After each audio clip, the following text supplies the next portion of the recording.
Na zewnątrz jest ciemno i zimno, a z rynkiem nie wiadomo co dalej, tak więc skoczyłem do Dubaju spytać się właściciela drugiej największej giełdy kryptowalut na świecie o to, co dalej z rynkiem, jak się przygotowują na wzmożone regulacje oraz jakie kryptowaluty kupuje. I nie tylko.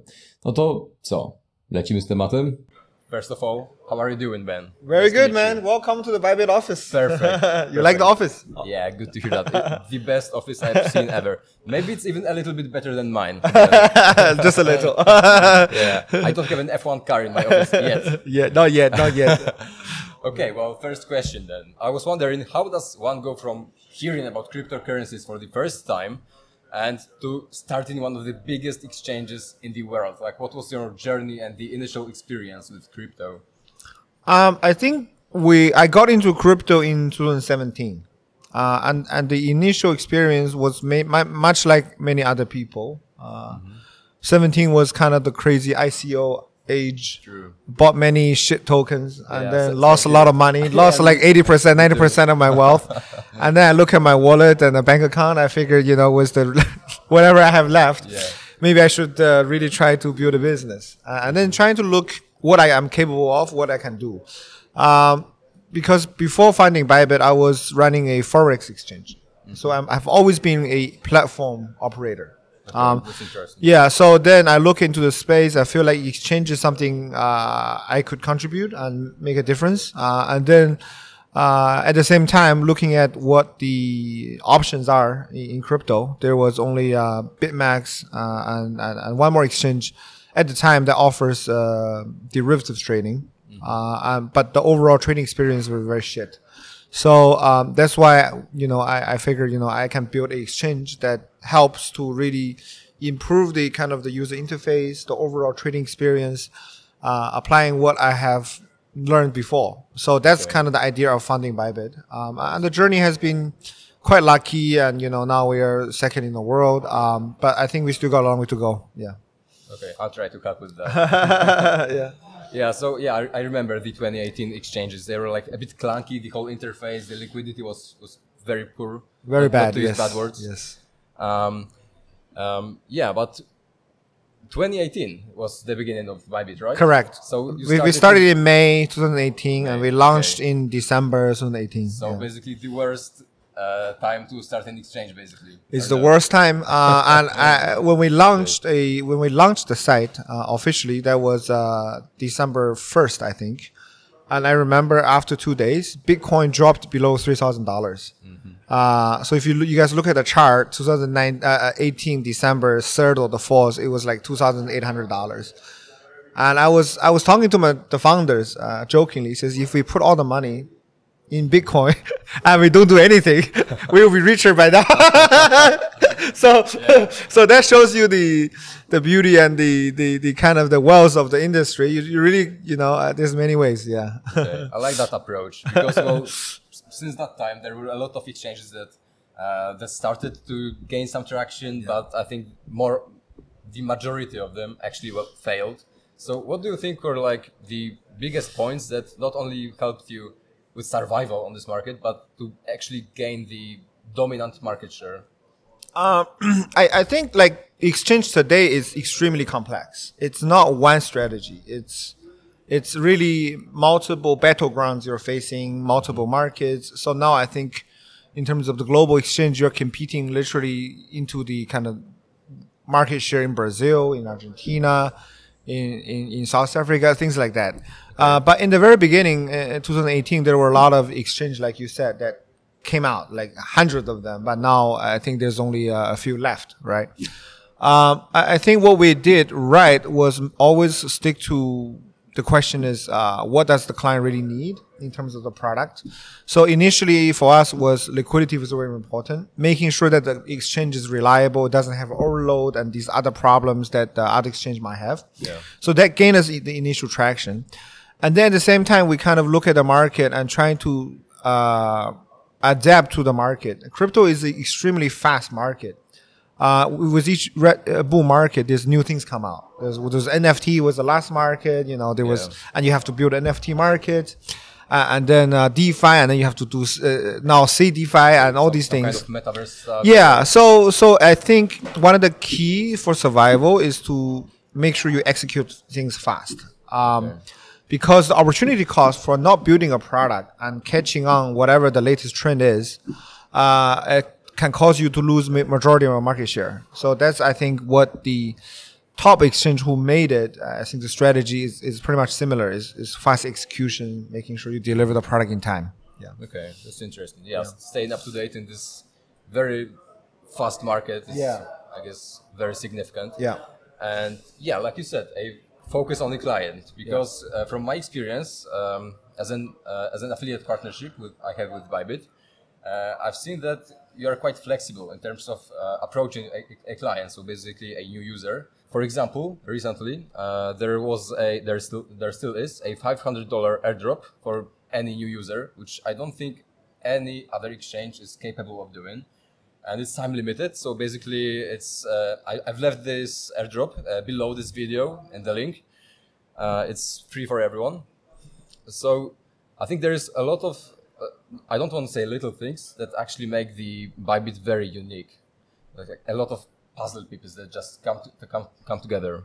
Yeah, no, that's exactly goes back to what I was saying, that with exchange now, it's a very complex ecosystem. So for example, we have the ByBit crypto card, maybe some other exchange don't have. That with the card, we see users who have the card would use ByBit as a daily app. And of course, they would stay in the ecosystem. And eventually, when there was this bull market, and they will come to trade and things like that. So this little nuances, right? And then we have the earn product, which offers high yield, so you don't have to trade, you can just earn interest. So the overall competitive of an exchange is these little things that in the end resulted the user retention is higher on ByBit, let's say. If a user say, if the other exchange maybe, I don't know, 60 days, on ByBit maybe 90 days, 150 days.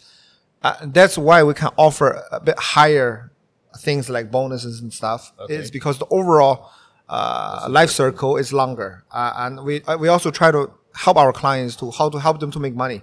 Because at the end of the day, all the exchanges, or what the exchange should be doing is helping clients discover opportunities. Because we're all in crypto to generate wealth, or for those wealth opportunities. Yeah, or if your fiat is really shit, like Argentina or wherever, then you need crypto to as an opportunity to get out of it, right? Yeah, but overall, it's really the wealth effect. And so that's what we're trying to do, offer them the opportunities. Yeah. Okay. Yeah, like you mentioned in the ByBit card, I actually have it with me. Yeah, nice. Yeah, and I made the whole video. It was quite fun to make, actually. I have it too. I just basically I made a video how to survive 24 hours. I have it too.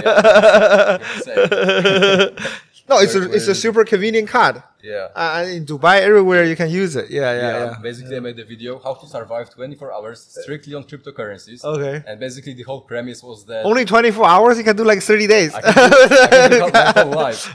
And yeah, basically, the beginning of the video was that I visited some shops, some restaurants, and asked if I can pay with cryptocurrency. Obviously, everyone said that I can't.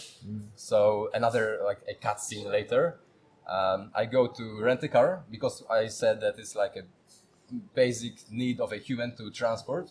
And I rented a purple AMG GTS. And I said, can I pay with crypto? The guy said no. So I just pulled up my card and paid for it. And just winked to the camera. Yeah, it was quite but I don't think it's a necessity to rent a AMG GTS. Yeah, I just did it for the fun factor, basically. Yeah, nice. Okay, good. Okay, you mentioned flexibility in terms of different trends and narratives, which are, well, they change quite regularly. Last year we have the metaverse, DeFi, NFTs, like we mentioned. Nowadays we have meme coins, basically, and a little bit of AI somewhere in between. What do you think? Maybe, I don't want to say your prediction, but what is your maybe feeling or basically your view based on data? What are some maybe new trends which make? I think one of the trend we see with this new bull market is well, I think everyone is in crypto for mass adoption. Okay. Like the last cycle, it was NFT, it was this metaverse things, but it's very limited to people who know crypto. Even DeFi, it's very limited to people who understand crypto. Yeah. start to get it from. But this out of trend, our bubble. yeah, you start to see ecosystem like Solana, like Tong. What they are doing is bringing really new users, basic new users on Telegram who have no idea what crypto is, and they end up playing this maybe a silly little tab game. Clicker game. It's But crazy. then they get something, and then they're like, oh, okay, and then they get on the exchange. They realize they can actually sell it for cash. So it's a way to mass adopt these users, but I think it's only the first trend. You have other ecosystems such as WhatsApp, such as I don't know, WeChat, Facebook, all these things. Discord as well. Yeah, There were some Discord, trading right? on there as well. Reddit, whatever. That I think there will be eventually a way to start to get those people involved into crypto, and I think this is what really makes me excited about crypto. Is you really start to see mass adoption happening. So this news cycle, I believe, especially with the ETF approved, people are so easily to get crypto now, and then with all the new licensing in Europe, MiCA, MiFID, whatever. And so I think what I'm looking forward to is mass adoption. You start to see the neighbors, the uncles, the aunties, people on the street understand crypto, owning certain things, so that's exciting. Yeah, it's crucial that you said understand, because I think many people in this year, 2024, they've already heard about crypto. They heard about Bitcoin. Even my grandmother knows that Bitcoin exists. When did you get into crypto? Also like 2017, 2018, and lost my money as well. Back then, people think it's a scam. Yeah. But now the whole attitude changed. Exactly. Right. Yeah. Exactly. Yeah. And like you mentioned, those Telegram clicker games, I had a quite interesting situation with that, because I have a little brother. He's like 11 years old. Maybe. I think so. You don't know how old he is. Maybe 11, I think 11, yeah. I hope he won't see this. But anyways, I came to my parents' house. He was there with his friend playing or doing something, and he just went somewhere else. And I was sitting with his friend for a little bit, and he was like clicking something on his phone. I was like, "What you doing there?" And he showed me this hamster combat game. Hamster, It's yeah. 30 million users or something. Yeah, That's yeah, crazy. yeah. And yeah, so you can see that this adoption is like actually coming in Right. quite hard, Yeah, because yeah. of these applications, different Exactly. ecosystems. So that's very interesting. So basically, putting all this together, what does a CEO of the second largest exchange in the world holds in his portfolio, if that's not a secret? Well, I'm Bitcoin for sure. I have some Ethereums. Okay. I don't really have time to look into all these projects. It's Understandable. not because I don't like them or I don't believe it. It's just that my job is to run the exchange, and Yeah, I really there's don't so have many time nowadays. invested. like, So the that- easiest investment for me is to invest something that I know it will for sure probably go up in my mind. So it's Bitcoin, Ethereum, these two. Okay. Yeah, I'm a bags. Yeah. Okay. Yeah, similar here. I think like 80-70% of my portfolio is in Bitcoin. Yeah, yeah. Later, Ethereum, Solana, and some other two. Yeah, I think I have a little bit of Solana, a little bit of Tron, and like Manto, but those are not major ones. Just for the culture. Yeah. Just to know what's going on. Yeah, it's interesting. Possibly there are entrepreneurs watching us right now. Do you have any tips for those who want to enter our industry? And what are some maybe tips and tricks to actually maybe gain some traction with their company in crypto and Web3 in general? I think that the advice and tips is similar in fashion. Is that you really, I think, to be an entrepreneur, you really gotta stick to it and believe what you do, because you're gonna run into a lot of challenges. Okay. Not typical challenge that really makes you want to quit are not like the easy ones, the obvious ones like the lack of funding or things like that. It's the frustration on a day-to-day basis, running the operations. Things don't go in your way. Do you give up? Do you self-doubt yourself, or do you I think as a CEO or founder, your role is to never give up. And you don't have that choice. And so when everyone else give up, you have to be the one that push people to get there.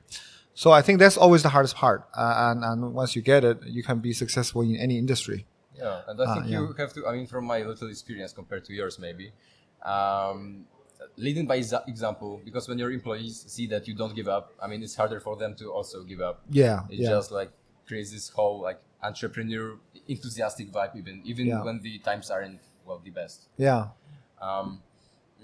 Also, in terms of challenges that you mentioned, in 2025 there are supposed to come in some regulations are supposed to come into play, especially in Europe.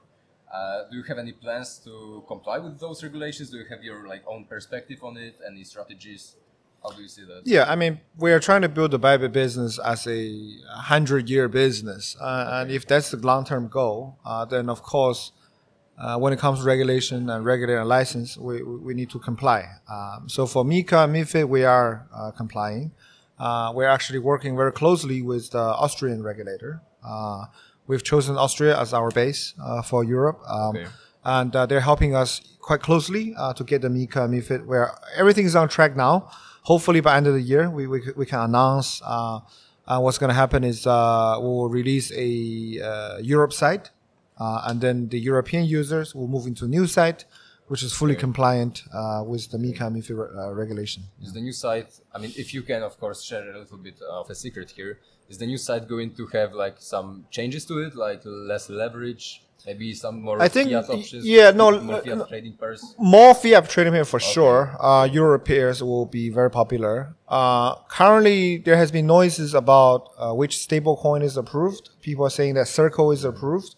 So far, we haven't received any regulation from our regulator, the indication of which stablecoins is approved. So I think they're still in the works. A certain limit offering will happen, such as lower the leverage. But I think with MiFID, you can go up to 20, which is more than enough for majority of the people. Yeah, true. I mean, most people just use up to 10. And I think it will make a lot of people more have an ease of mind that ByBit is licensed and that is more secure, right, in that sense. So I think it's a good thing. Yeah. Okay. Yeah, I've seen, I mean, I don't want to name any competitors here, but I've seen some exchanges that are still pushing their no KYC narrative. And well, to be honest, I don't think that's going to stick in long term. It will, I think what's going to happen is when MiCA come and those exchange who comply, of course, you experience a short-term potential lose of client, and they might go to this exchange. But in the long term, when the product is polished and when and I think probably they will realize the regulated exchange at the same time offer similar product. Why not?